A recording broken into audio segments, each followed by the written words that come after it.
Bienvenidos a tu informativo semanal de noticias Magnífica TV, donde te presentamos las noticias más relevantes de la Iglesia. Hoy es miércoles, 14 de junio de 2023, y estos son nuestros titulares. El Papa ha sido sometido a una nueva intervención en el colon para curarle de una obstrucción intestinal. La operación ha ido bien y se recupera favorablemente. Más de 50.000 cristianos nigerianos han sido asesinados por musulmanes en los últimos años, provocando el éxodo de 8 millones de personas. El obispo de Ansburgo, en Alemania, ha decidido que todo el que quiera comulgar puede hacerlo, sin poner ningún tipo de restricciones. Un grupo de comunidades metodistas de Estados Unidos se ha separado de esa iglesia, debido a que no aceptan que sea legítima la bendición de parejas homosexuales. El Papa ha sido operado con éxito de una obstrucción intestinal y se recupera favorablemente, según el informe del médico que le operó. La laparotomía y cirugía plástica de la pared abdominal con prótesis, a la que se ha sometido el Papa Francisco a primera hora de la tarde del 7 de junio en el Hospital Policlínico Gemelli, se ha desarrollado sin complicaciones y ha durado 3 horas. El portavoz de la Santa Sede explicó que la operación, dispuesta por el equipo médico del Papa, se había hecho necesaria a causa de una hernia incisional incarcerada que está provocando síndromes dolorosos y que empeoran. La decisión se tomó tras el ataque que se le hizo durante la revisión a la que se sometió el martes en el mismo Hospital Gemelli, donde ha sido operado. La operación ha sido realizada por el doctor Sergio Alfieri, director del Departamento de Ciencias Médicas y Quirúrgicas Abdominales y Endocrinometabólicas del hospital. En el informe médico se afirma que durante la cirugía se encontraron adherencias tenaces entre algunas asas intestinales de tamaño medio y el peritoneo parietal, que causaban los síntomas mencionados anteriormente. Por lo tanto, se procedió a liberar las adherencias, cicatrices internas, desenredando completamente todo el tejido intestinal. Luego, continúa diciendo el informe médico, se realizó la reparación de la hernia mediante una cirugía plástica de la pared abdominal con la ayuda de una malla protésica. La cirugía y la anestesia general se llevaron a cabo sin complicaciones. El Santo Padre reaccionó bien. En los partes médicos posteriores se informa de que el Papa se está recuperando bien, aunque se ha suspendido todas las audiencias del pontífice hasta el día 18. Se mantienen los viajes previstos a Lisboa y a Mongolia. La persecución contra los cristianos nigerianos no cesa. Esta semana han matado a otro sacerdote y ya van más de 50.000 muertos a manos de musulmanes. Un sacerdote nigeriano ha sido asesinado esta mañana en Nigeria. Era un joven sacerdote casi recién ordenado. Aumenta así la lista de sacerdotes secuestrados y asesinados en ese país a manos de los musulmanes. Intersociety, una organización de derechos humanos con sede en Nigeria, ha denunciado el genocidio de cristianos que se está produciendo desde hace más de 10 años en el país africano. Según su informe del 10 de abril de 2023, desde 2009 han sido masacrados 52.250 cristianos, y cada año que pasa el número de mártires aumenta. En los primeros 100 días de este año, no menos de 1.041 cristianos indefensos fueron asesinados a tiros por yihadistas nigerianos. Alrededor del 15-20% de las masacres son obra de las fuerzas de seguridad nigerianas, especialmente del ejército. Desde 2009, 18.000 iglesias y 2.200 escuelas cristianas han sido atacadas, muchas de ellas destruidas, arrasadas o quemadas. Esto ha provocado que no menos de 50 millones de cristianos, la mayoría en el norte de Nigeria, se enfrentan a graves amenazas de los yihadistas por profesar ser cristianos. De estos, no menos de 14 millones fueron desarraigados y 8 millones obligados a huir de sus hogares para evitar ser asesinados a tiros. El informe de Intersociety deja claro que el objetivo de los yihadistas es limpiar Nigeria de cualquier tipo de presencia cristiana. Los hogares, iglesias y asentamientos cristianos han sido destruidos y reemplazados por mezquitas y asentamientos musulmanes. La yihad fue lanzada en Nigeria por los islamistas del norte de Nigeria, liderados por el grupo étnico fulani. Lo que Obama le hizo a Nigeria al financiar y apoyar al presidente Muhammadu Buhari en las elecciones de 2015 está en el origen de estos asesinatos, dice la ONG. Aparentemente, para los principales medios de comunicación y políticos, las vidas de los negros no importan, sobre todo si se trata de las vidas de los cristianos masacrados por los musulmanes. Por decisión del obispo de Hamburgo, todos los que quieran acercarse a comulgar podrán hacerlo, al margen de cualquier consideración legal o moral. En la línea con la habitual heterodoxia de la mayoría del episcopado alemán, el obispo de Augsburgo, Monseñor Bertram Meyer, usó el púlpito de su catedral el día del Corpus Christi para contradecir lo que enseña la Escritura, la tradición y el magisterio de la Iglesia sobre la disposición de los fieles a la hora de poder comulgar. El obispo de Augsburgo, Bertram Meyer, se ha pronunciado en contra de las exclusiones en la comunión. En las discusiones sobre diversidad y orientación sexual, nos quedamos cortos si queremos decidir quién puede y quién no puede comulgar, dijo Meyer en la misa del Corpus Christi en la Catedral de Augsburgo. No neguemos la comunión a nadie que lo pida, dijo. Meyer añadió que querer permanecer en el propio círculo no es un estilo de vida eucarístico. Nuestra posición ante el Señor significa salir de la mentalidad de búnker y abrirse. El obispo añadió: Lo que el Papa repite debería ser también nuestra norma. No nos erijamos en jueces de los demás. No somos gorilas ante la sala del banquete de la Eucaristía. Somos cargadores nupciales para la comida que el Señor prepara para todos los que tienen hambre de ella. Un grupo de comunidades metodistas ha decidido abandonar la Iglesia como protesta por la aceptación de la bendición de parejas homosexuales. 60 congregaciones metodistas de Michigan han anulado su afiliación a la Iglesia Metodista Unida, uniéndose así a miles de congregaciones que han abandonado el metodismo oficialista en los últimos años. La razón es la diferencia de criterios sobre la moralidad de las relaciones homosexuales. En la conferencia anual de la Iglesia Metodista Unida de Michigan, celebrada en el Grand Traverse de Michigan, el órgano regional aprobó la salida de 5 docenas de congregaciones. Durante los últimos años, la Iglesia Metodista Unida se ha visto envuelta en un debate divisivo sobre la conveniencia de cambiar sus normas, establecidas en el Libro de Disciplina, que prohíben la bendición de uniones del mismo sexo y la ordenación de clérigos homosexuales no célibes. Aunque los esfuerzos por enmendar el Libro de Disciplina durante la Conferencia General han fracasado sistemáticamente, los liberal progresistas dentro de la UMC se han negado a menudo a seguir o hacer cumplir las normas. En respuesta, miles de congregaciones conservadoras se han desafiliado en los últimos 2 años y muchas congregaciones han optado por unirse a la Iglesia Metodista Mundial de reciente creación. Según las cifras recopiladas por News, hasta el martes por la mañana más de 4.600 congregaciones han abandonado la UMC desde 2019 y más de 2.000 lo han hecho en lo que va del año. Nuestro editorial de esta semana está dedicado a comentar la persecución que sufren los cristianos en países de África como Nigeria o de América como Nicaragua. Esta semana el Papa Francisco ha sido operado de un problema en el colon. Gracias a Dios la operación ha ido bien y el Papa se recupera satisfactoriamente.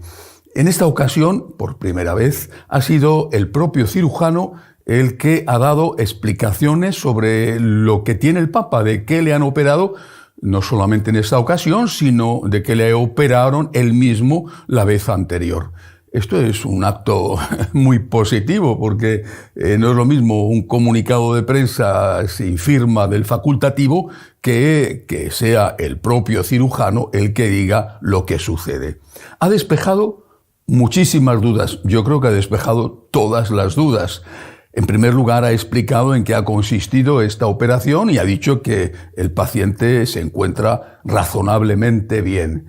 Pero ha dicho también que no tiene ningún tumor maligno y ese era un rumor que circulaba ampliamente en el entorno del Vaticano y que no lo tiene y que tampoco lo tuvo. Incluso ha dicho que en la primera operación, hace casi 2 años, no tuvo ningún problema con la anestesia.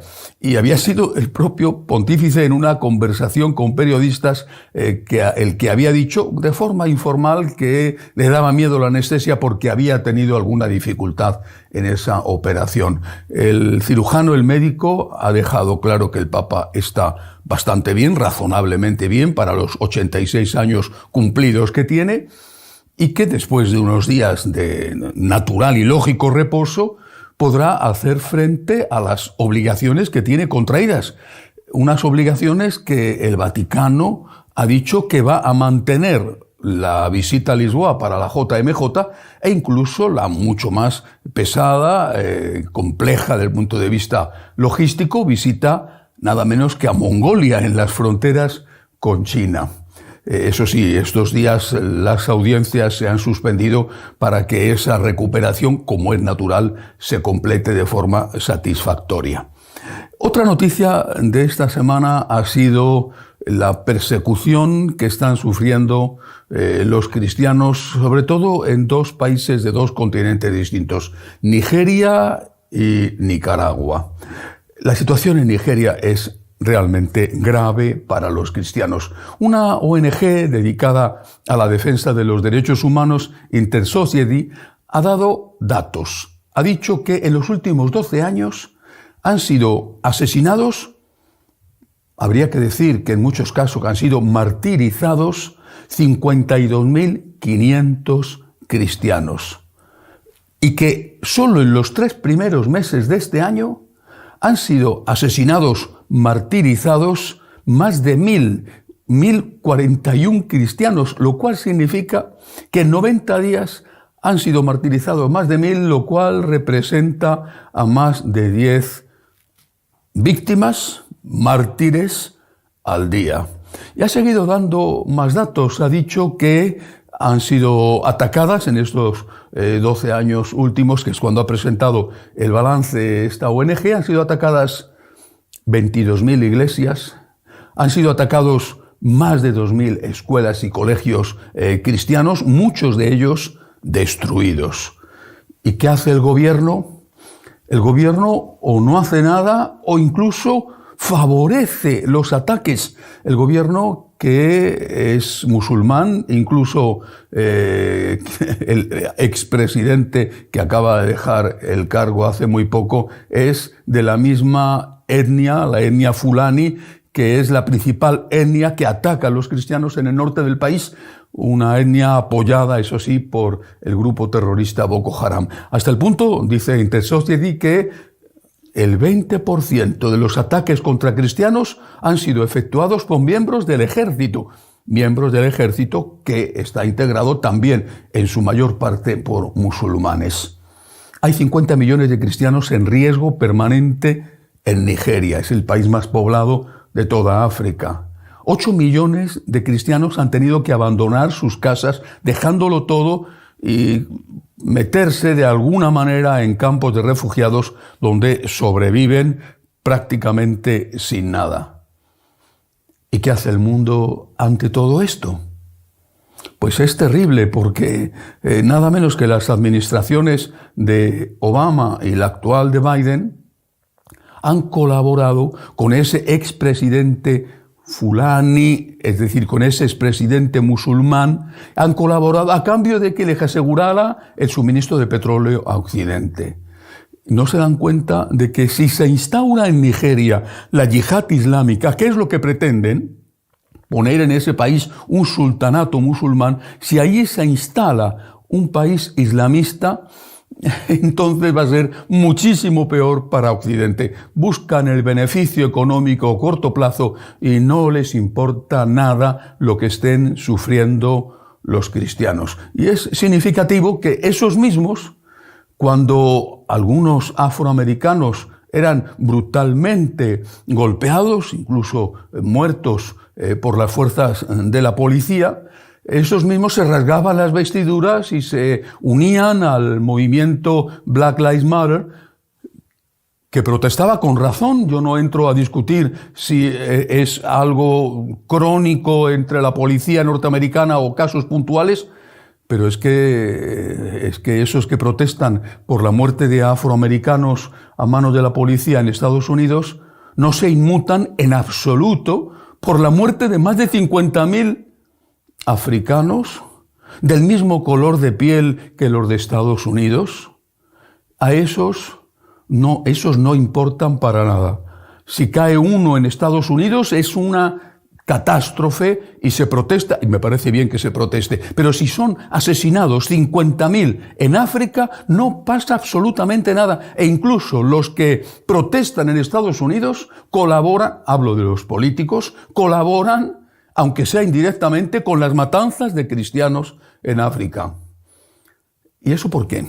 ¿Porque son africanos o porque son cristianos? ¿Sucedería lo mismo si las 50.000 víctimas, muchas de ellas mártires, porque han sido asesinadas por odio a la fe, los Fulani entran o Boko Haram entran en los poblados matando a todo el mundo al grito de Alá es grande?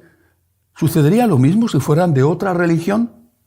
¿O es por el hecho, insisto, de que son cristianos y además africanos, por lo que no importa? El otro caso viene de Nicaragua. El régimen dictatorial sandinista de Ortega, esta semana, entre las cosas continuas con que ataca la Iglesia, ha dicho que ha descubierto que al menos algunas diócesis, entre ellas las de Managua, están implicadas en lavado de dinero. Y dice que ha descubierto $500,000 en unos sacos en los registros de las diócesis que ha llevado a cabo. Lo que no dice es que ese dinero está legalmente contabilizado y que ese dinero procede de la ayuda que una organización apoyada por la Conferencia Episcopal Norteamericana ha mandado a la Iglesia en Nicaragua para que pueda sobrevivir ante el acoso que está sufriendo por parte del régimen comunista. Ortega se ha quedado con el dinero, ha dicho que era lavado de dinero, cuando está, insisto, legalmente contabilizado, se ha quedado con el dinero y no sabemos dónde acabará, pero es posible que acabe en una cuenta en Suiza. ¿Por qué esta tolerancia del mundo ante lo que está pasando en Nicaragua, donde no solamente la Iglesia Católica, todas las iglesias que están siendo atacadas? ¿Por qué esa tolerancia? ¿Por qué la indiferencia ante lo que está pasando allí? ¿Por qué se permite que Monseñor Álvarez siga torturado en la cárcel y que con él varios sacerdotes están también encarcelados y otros que han sido deportados? ¿Por qué se permite esto? ¿O por qué se permite las matanzas de cristianos en África? ¿Por qué? ¿Porque son cristianos? ¿O porque además de ser cristianos son africanos o latinos? ¿Esa es la causa? Quizá los que mueven los hilos del mundo, no sabemos cuánto tiempo tardarán en cortarnos la posibilidad de hablar. Quizá los que mueven los hilos del mundo están incluso contentos, porque cuanto más mueran, más ahorro para ellos, y así no tendrán ellos que matarlos, porque han tomado la decisión de que sobramos la mitad de todos los que estamos en el mundo. Y digo sobramos porque al ser cristiano me incluyo en el grupo de los que, según los que mandan, estamos sobrando. No tienen fe, es evidente, pero ese es un problema de ellos, porque aunque crean que Dios no existe, Dios sí que existe. Cuando leo estas cosas, cuando me entero de estas matanzas o de la persecución que está teniendo lugar en Nicaragua, y no solamente ahí, porque no solamente en Nigeria o en Nicaragua hay estas persecuciones, pienso en lo que pasó en Egipto, en aquellas palabras que escucha Moisés de parte de Yahvé, que le dice Yahvé a Moisés, cuando, dice, el grito de mi pueblo ha llegado a mis oídos. El grito del pueblo inocente y perseguido, las lágrimas de los hijos de Dios, llegan a los oídos del Señor, que no es indiferente, y no solamente porque dichosos vosotros cuando seáis perseguidos por mi causa, porque vuestro es el reino de los cielos, no solamente para el reino de los cielos, sino también para aquí, en la tierra. Recemos por las víctimas, recemos por todos estos mártires de hoy que tan valientemente están confesando su fe, perdiendo todo, incluso perdiendo la vida, y que Dios perdone a los culpables que incluso se atreven a matar, a asesinar, invocando el nombre de Dios, y que Dios perdone también a los que colaboran con ellos, porque aunque hagan mucho dinero, es un dinero de sangre. Hasta la semana que viene, si Dios quiere. Recuerda que cada miércoles sacamos un nuevo vídeo con las noticias más relevantes de la Iglesia. Te recomiendo que no te pierdas nuestra programación en nuestro canal Magnificat.tv. Hasta la semana que viene, si Dios quiere.